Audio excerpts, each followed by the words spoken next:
actually about to go in that depth into my story. When I look back over my life, I see the hand of God at every turn, every step of the way. And at age 7,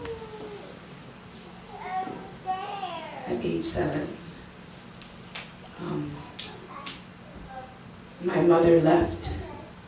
My mother left my father because she was being physically and emotionally abused by him.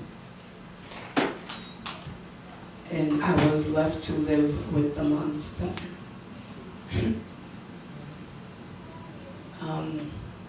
Since birth, the enemy has been trying to remove me out of the face of this earth. I mean, he's tried everything.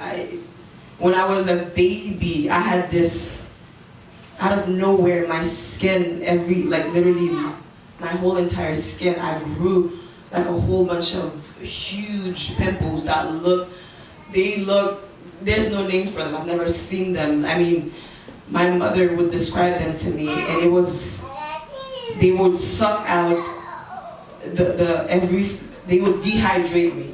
Like the more that grew on my skin, the more dehydrated I became. And I just started walking, and then it got worse and worse and worse to the point where I was completely dehydrated. And you couldn't see the black part of my eyes. All you see was white. I was just out. Like you could hear me breathe, but when I would open up my eyes, you couldn't see the black part of it anymore. I was out. And my mom I was her first child at the time. She was screaming and the whole family was just devastated. They didn't know what to do. They went to the hospital. Nobody had an answer. Every test was ran. Everything was done and still no answer. And I went to the hospital. They gave me serums. They gave me IV fluid. Still nothing. Because it looks like whatever that was going on with me, supposedly I was dehydrated, but even IV fluid couldn't do anything for me. I'm going somewhere. After a few days of watching me like that, and my mother it devastated the way she was. My father, who was mostly drunk, most of the time he was drunk.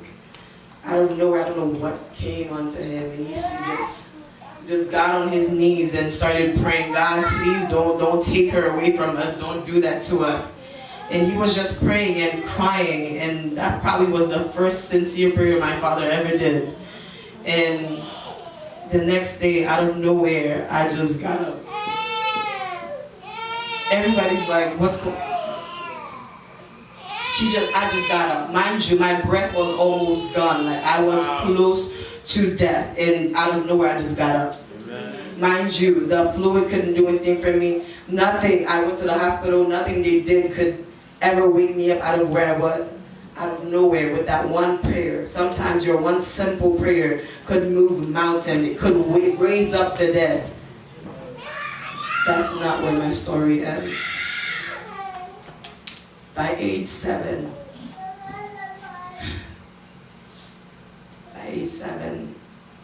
I was raped by a family friend. From age 10 to 13, I was molested by the person that was entrusted to care and love me and protect me. My father, who was a drunken man half the time, would come home and out of nowhere, just for the fun of it, would beat me with cables until he saw blood come out of my veins. Just because he felt like it. I was traumatized as a child. I was angry, I was bitter, I grew up bitter. I never knew why I was so angry. I didn't understand. I didn't really even understand what happened to me. All I knew was that I was bitter. I was just angry.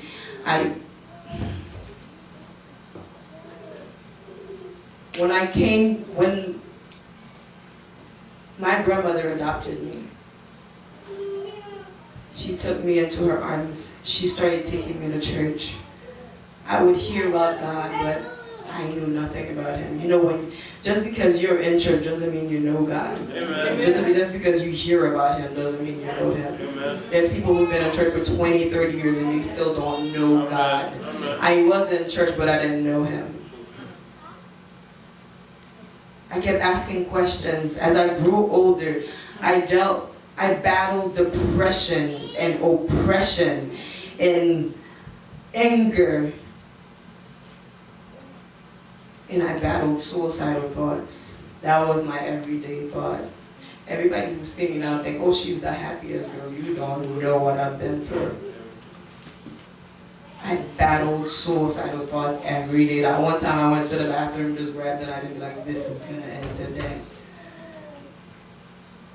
And out of nowhere, I don't know what happened. I just literally, just something opened up my eyes and I'm like, oh my God, what am I doing? You know, when somebody's possessed and out of nowhere, they come out of the demon comes out and they're like, oh my gosh, what was I about to do?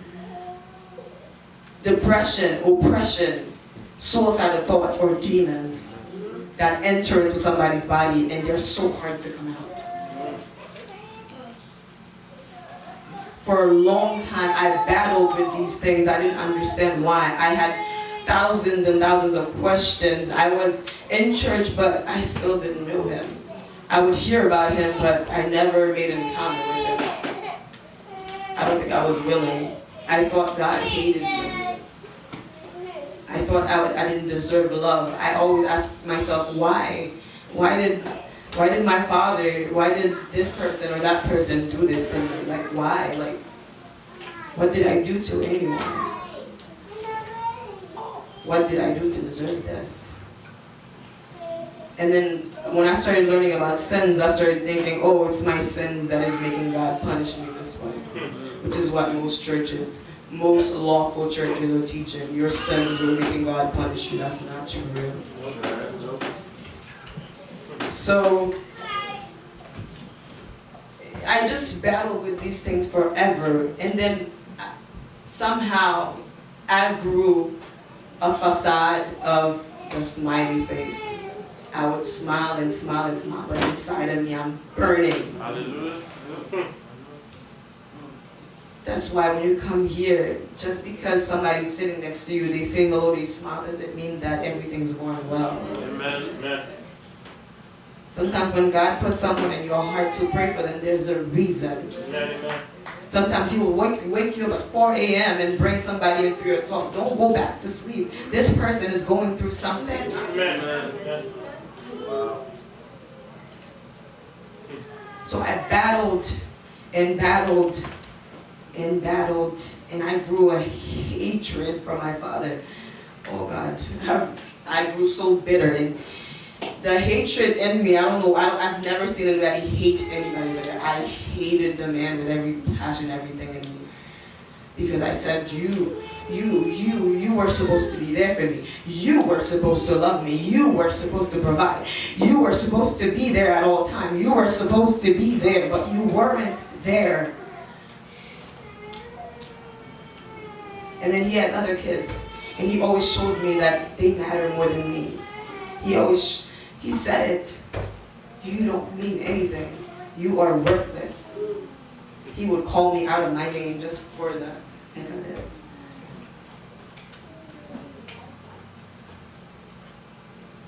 As I continued asking myself, why?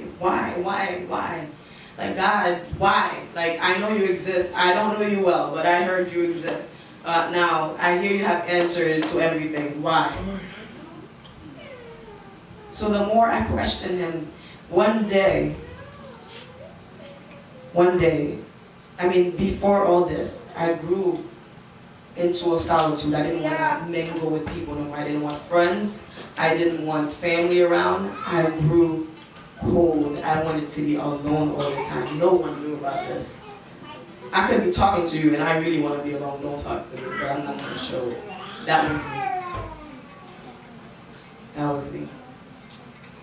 The depression was so strong on me that sometimes when I try, oh God,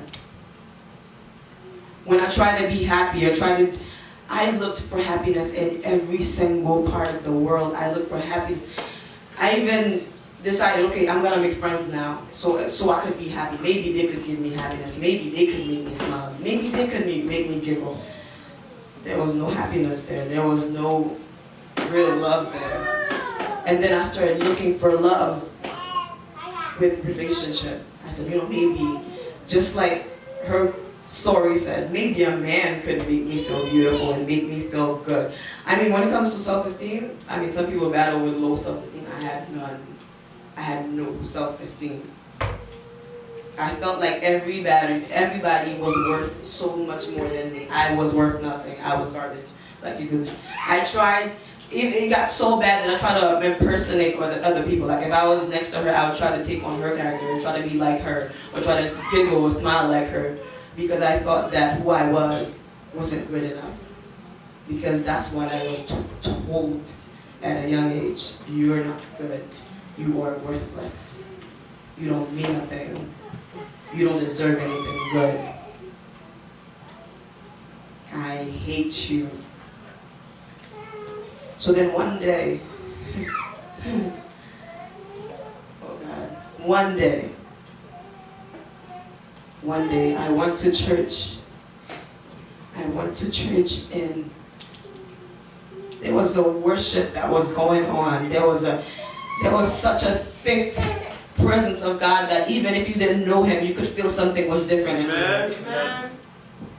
So then the minister saying, take advantage of this time to go in and tell God exactly how you feel. Where were you when this was happening to me? Yes, you're this God that loves people, but where were you? Why me? And then suddenly, I'm telling you, I heard him clear enough.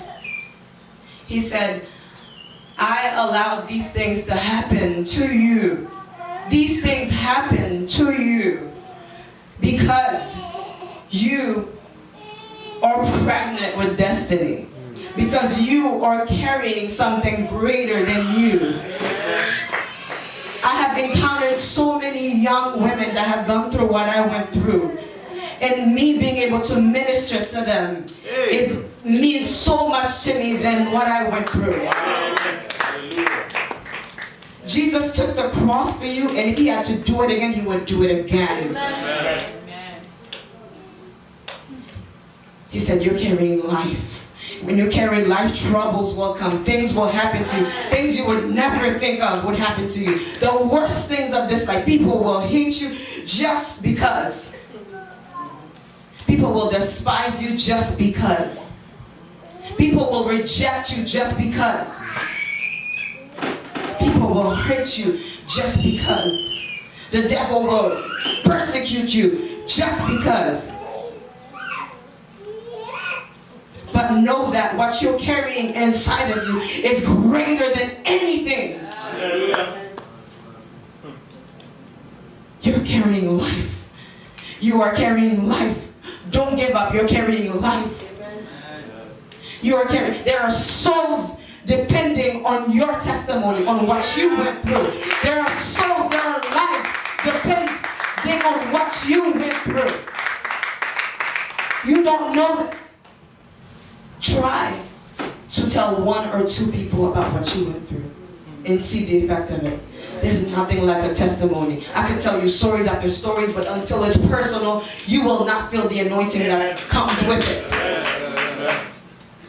How can you tell me about heartbreak when when your heart has been broken? Hallelujah. How can you tell me about rape when that's never happened to you? How can you tell me about overcoming depression and oppression when you've never had any depression in your life? How can you tell me about being locked in sin when you feel like you've never sinned? When you're so self-righteous? How can you tell me about pain when you've never been hurt? Every single thing that you ever went through is for someone else. Someone else is depending on what you went through. Small or big, however you think. You might think it's small, but it's not. It could be just a car accident that God saved you from. That could save somebody else's soul just by hearing you say that. Amen. Testimony is powerful. Testimony could bring life unto someone. Amen. Your story is there to save lives. Hallelujah. You went through what you went through to save someone else's life.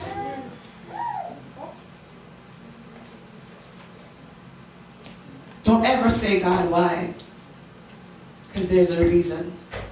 He's intentional. There's a purpose through everything that he does. He is purposeful. He does everything on purpose. God never makes a mistake. He never makes a mistake. I thought I was a mistake until he told me I never make a mistake. I've never made a mistake. Even one day of I've never made a mistake. I thought I was a mistake. After everything that happened to me, I thought I was a mistake. I'm like, why am I even here? This is a big mistake. Maybe if I was out of the face of this earth, I would be better. I'd be in a better place. What am I doing here? God never makes a mistake. Someone is waiting for your testimony. Someone is waiting for your testimony.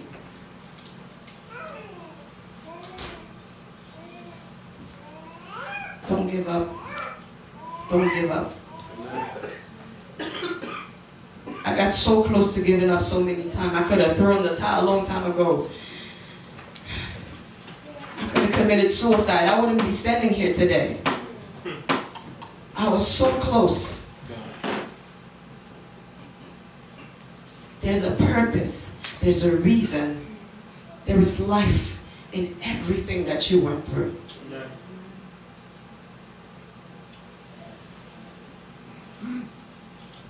That's why I love this song that says, you made a way. Because God made a way for me. You found a way out for me. Just when I thought that there was no way out, just when I thought that my life was over, you made a way for me. Amen. Hallelujah.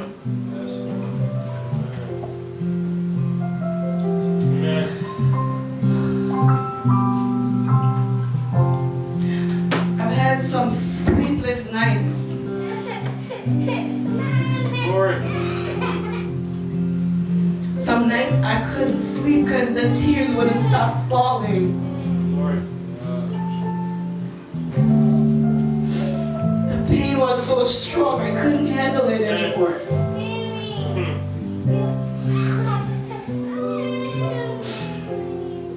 But God came and showed me what true love really means.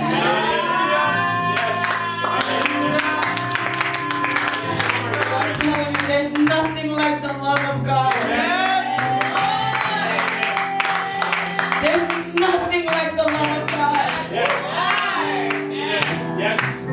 The moment I experienced His love, I felt like someone breathed life into me.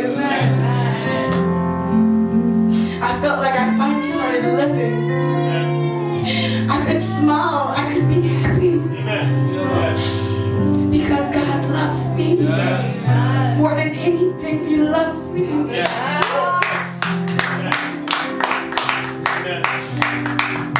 And I want to tell you tonight that God loves you more than anything. There's no power in hell, no sickness, no disease, no power, no demons in high places that can take away God's love for you.